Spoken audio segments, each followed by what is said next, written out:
Bonjour à tous et bienvenue dans cette nouvelle guidance pour la semaine du 18 au 24 décembre. Vous avez peut-être remarqué que la chaîne a changé de nom. Si vous voulez en savoir plus, je vous invite à regarder la vidéo Annonce importante en cliquant sur la petite fiche en haut à droite. Mais revenons-en à nos moutons. C'est la toute première guidance que je fais avec cet oracle, qui est le très célèbre Oracle des Métamorphes de Lucy Cavendish.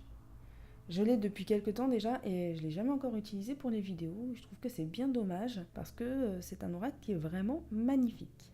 Comme la dernière guidance, on coupe la semaine en 3 parties. La première carte, c'est la carte des furets papillons. Elle représente les racines de notre situation. Comme vous le voyez, il y a écrit « Je renais » sur cette carte, ce qui veut dire beaucoup de choses. On est tous passés par de grandes épreuves ou au moins des périodes difficiles dans notre vie. Généralement, on a beaucoup de mal à les surmonter, ces passages compliqués, et des fois on a l'impression qu'on ne remontera jamais à la surface. Et pourtant, des jours meilleurs viennent éblouir les plus sombres et nous laissons derrière nous les difficultés.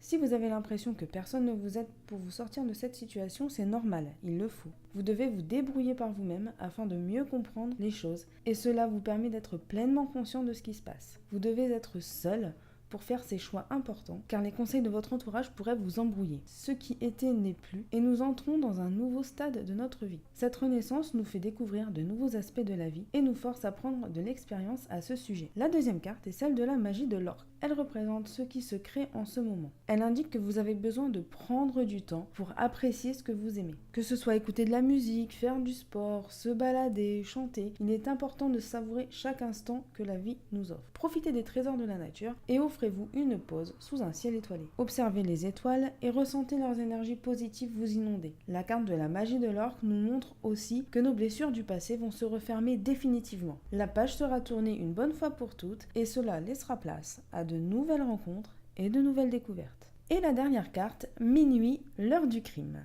C'est une carte qui se rapproche un petit peu de la précédente parce qu'elle nous parle de créativité, d'inspiration artistique. Si vous avez un don dans un domaine artistique comme la peinture, le dessin, l'écriture, c'est le moment de faire travailler votre génie. Il est temps de donner forme à vos rêves et de vous laisser guider par votre inspiration. Cela vous rendra plus épanoui d'avoir accompli une tâche ardue qui vous tenait à cœur. Cette carte nous indique aussi que toutes les épreuves ne sont pas forcément vaincues avec facilité. Des fois, il faut prendre son courage à deux mains et faire de gros efforts pour arriver à ses fins. Rien n'est jamais acquis. Accrochez-vous à vos ambitions et menez-les à terme. La guidance de la semaine est finie. En complément de cette vidéo, vous pouvez aussi aller voir le taroscope de la semaine, qui est une sorte d'horoscope réalisé avec le tarot de Marseille au lieu des astres. Peut-être que cela vous parlera encore plus puisqu'il est différent en fonction du signe du zodiaque qui vous lie. Si cette vidéo vous a plu, n'hésitez pas à la partager et à vous abonner à la chaîne.